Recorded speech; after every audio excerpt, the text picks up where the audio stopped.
Hello and welcome students, আশা করি তোমরা সকলেই খুব ভালো আছো। জ্ঞানজ্যোতি কোচিং সেন্টার পক্ষ থেকে তোমাদের সবাইকে আরও একবার স্বাগত। তো আমি মীরা ম্যাম, আমি আজকে তোমাদের সেমিস্টার থেকে বাংলা বিষয় থেকে আবার একটি নতুন টপিক নিয়ে চলে এসেছি।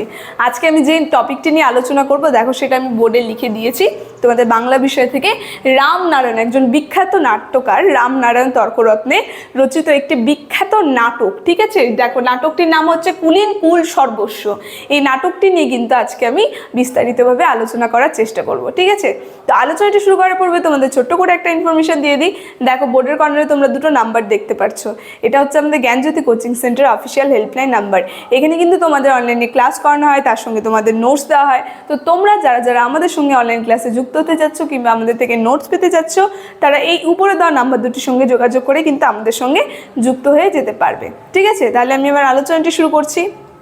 প্রথমেই বললাম আজকে একজন বিখ্যাত নাট্যকারের রামনারায়ণ তর্করত্ন যে রয়েছে, এই রামনারায়ণ তর্করত্নের একটা বিখ্যাত নাটক কুলীন কুল সর্বস্ব নিয়ে আমি আলোচনা করব।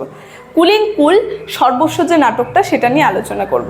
দেখো, আমরা যদি বলি বাংলা নাটকের ইতিহাসে একজন উল্লেখযোগ্য বিখ্যাত নাট্যকার কিন্তু ছিল এই রামনারায়ণ তর্করত্ন, ঠিক আছে। তো আর আমরা যদি দেখি, তাকে কিন্তু নাটকে রামায়ণ বলা হতো, ঠিক আছে। তার কারণ দেখো, আমি বলছি যে বাংলা নাটকে প্রথম বাস্তব জীবন একই সঙ্গে হাস্যরসের আমদানির জন্য কিন্তু তাকে উপমা দেওয়া হয়েছিল এই নাটকে রামায়ণ, ঠিক আছে। তো যেহেতু তিনি বাস্তব জীবন এবং তার সঙ্গে হাস্যরস এই বিষয়টা তিনি ফুটিয়ে তুলেছিলেন তার নাটকের মাধ্যমে, সেই কারণে তাকে নাটকের রামায়ণও বলা হতো। দেখো, আমি বোর্ডে কিছু কিছু পয়েন্ট লিখে দিয়েছি, এগুলো একটু গুরুত্বপূর্ণ তোমাদের জন্য। তো এই পয়েন্টগুলো আমি বলবো, তার সঙ্গে আরও কিছু আমি বুঝিয়ে দেব। দেখো, প্রথমে যেটা লিখেছি আমি, যে বাংলা নাটকের ইতিহাসে রচিত প্রথম সামাজিক নাটক, ঠিক আছে।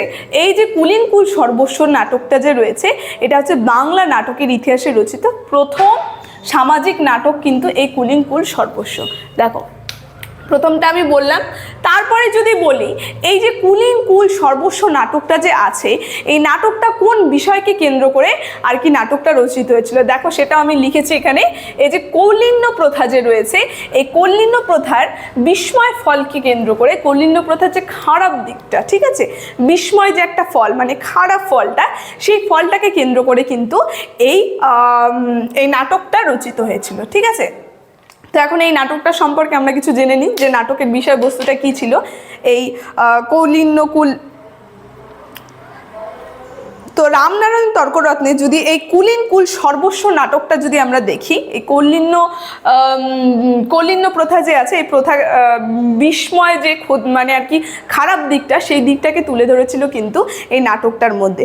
তো এই নাটকটা সম্পর্কে যদি আমরা দেখি, বাংলা নাটকের ইতিহাসে প্রথম সামাজিক নাটক এই কুলীন কুল সর্বস্ব। তো কৌলিন্য প্রথার বিস্ময় ফল তাকে তুলে ধরা হয়েছিল এই নাটকটার মধ্যে।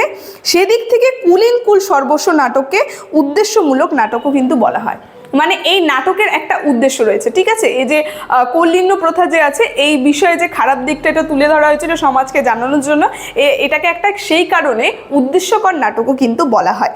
তার সঙ্গে বলেছে, দেখো এই নাটক সম্পর্কে নাট্যকার নিজেই জানিয়েছেন। এই যে রামনারায়ণ তর্করত্ন লেখক যে রয়েছেন, তিনি কিন্তু এই নাটক সম্পর্কে নিজেই কিছু বলেছেন। দেখো কি বলেছেন, যে পুরাকালে বল্লাল ভূপাল আবহমান প্রচলিত জাতি মর্যাদার মধ্যে সংকল্প কল্পিত, ঠিক আছে, প্রচারিত করিয়া যান। বলেছে, তৎপ্রথায় আধুনা বঙ্গস্থলী যেরূপ দুর্বস্থা হইয়াছে, তদীয় কোনো প্রস্তাব লিখিতে আমি নিতান্তই অভিলাষী ছিলাম। বলছে, এক কন্যাদায়গ্রস্ত পিতার 4 বিবাহের কন্যার যে বিবাহ দিতে না পারায় যে অসহ্যনীয় অবস্থার সৃষ্টি হয়েছিল, এবং একই সঙ্গে 4 কন্যার বিবাহকে কেন্দ্র করে হাস্যরসের একটা সৃষ্টি করেছিল এই নাট্যকার দেখিয়েছিল। মানে আমরা দেখবো যে এই নাটকটার মধ্যে 4টা কন্যা যে রয়েছে, সেই তৎকালীন একটা সমাজের একটা বিরাট বড় খারাপ দিকটা যে ছিল, যে 4টা কন্যা সেই পিতার ছিল, সেই 4টা কন্যাকে বিবাহ দিতে তিনি পারেননি, তার যে দুর্দশা, ঠিক আছে, তার যে কষ্ট, এবং তার সঙ্গে সেখানকার যে হাস্যরস, সে হাস্যরস চিত্রটিও কিন্তু তিনি ফুটিয়ে তুলেছিলেন এই নাটকটির মধ্যে, আমরা দেখতে পারবো। তারপরে দেখো বলেছেন যে নাট্যকারের উদ্দেশ্য যেহেতু সমাজ সংশোধন, আর তা করে তা করেছেন হাস্যরসের সৃষ্টির মাধ্যমে। মানে নাট্যকারের উদ্দেশ্য হচ্ছে যে সমাজের যে ভুল ত্রুটিগুলো রয়েছে, এই যে কন্যাকে বিবাহ, হ্যাঁ, কন্যাকে বিবাহ দেওয়ার সমস্যা, এই সমাজের যে সমস্যাগুলি রয়েছে এগুলো কি করা, সংশোধন করা, এবং যে হাস্যরস তার মাধ্যমে কিন্তু তিনি এগুলি তার এই নাটকটির মধ্যে ফুটিয়ে তুলেছিল। তারপরে বলেছে যে কবিতার উদ্দেশ্য এমনকি হাস্যরস সৃজনের জন্য নাট্যকার চরিত্রগুলির নাম কৌতুকবহ করে তুলেছিলেন। এই যে দেখো আমি এখানে কয়েকটি চরিত্রের নাম দিয়ে দিয়েছি, মানে কৌতুকবহ নামগুলি কিন্তু তিনি দিয়েছিলেন। দেখো বলছে হাস্যরস সৃজনের জন্য 4টি চরিত্র, একটা হচ্ছে বিবাহতুল, একটা হচ্ছে বিবাহ বণিক, আরেকটি হচ্ছে অভব্যচন্দ্র, আরেকটি হচ্ছে অধর্মারুচি ও অনিত্যাচার্য। ঠিক আছে, তো এই কয়েকটি চরিত্র কিন্তু আমরা এই নাটকটির মধ্যে দেখতে পারবো। বলেছে দেখো যে লঘু সংলাপে ও পরিবেশ গুণনে নাটকে এক অপাত মাধুর্য লক্ষ্য করা যায়, যা হাস্যরসে সৃজমে সক্ষম। বলেছে দেখো কি বলিব দিদি মোর কপালের গুণ, দেখো কপালের গুণ নগরে উঠিলে লাগে বাজারে আগুন, দিদি বাজারে আগুন বাজারে আগুন। এই সমস্ত একটা সুন্দর বক্তৃতা কিন্তু তিনি এখানে তুলে ধরেছিলেন তার এই নাটক মধ্যে। বলেছে যে কুলিনকুল সর্বস্ব বাংলা নাট্য সাহিত্যের ইতিহাসে প্রথম নাটক যেখানে নারী জীবনের শোষণের দিকগুলিকে তুলে ধরা হয়েছিল। এই যে কুলিনকুল সর্বস্ব নাটকটা যে রয়েছে, এখানে নারী জীবনের যে আর কি শোষণ হচ্ছে যে সেই তৎকালীন সমাজে, এটা কিন্তু প্রথম এই নাটকটার মধ্যে তুলে ধরা, মানে এই নাটকটার মধ্যে প্রথম এই নারীদের সমস্যাটাকে তুলে ধরা হয়েছিল। তারপরে বলেছে যে নাটকটি 6টি খণ্ডে বিভক্ত, প্রত্যেক অংশের তেমন যোগ নেই। এই নাটকটাকে যদি আমরা দেখি, এটা একটু লিখে নাও, এই নাটকটাকে হচ্ছে 6টি খণ্ডে বিভক্ত করা হয়েছে। ঠিক আছে, 6টি খণ্ডে বিভক্ত বলছে, নাটকটিকে 6টি খণ্ডে বিভক্ত করা হয়েছে। ঠিক আছে, আর প্রত্যেক নাটকের সঙ্গে আমরা তেমন কোনো যোগ পাবো না, এবং সংযোগ রক্ষা করতে পারেনি নাট্যকার।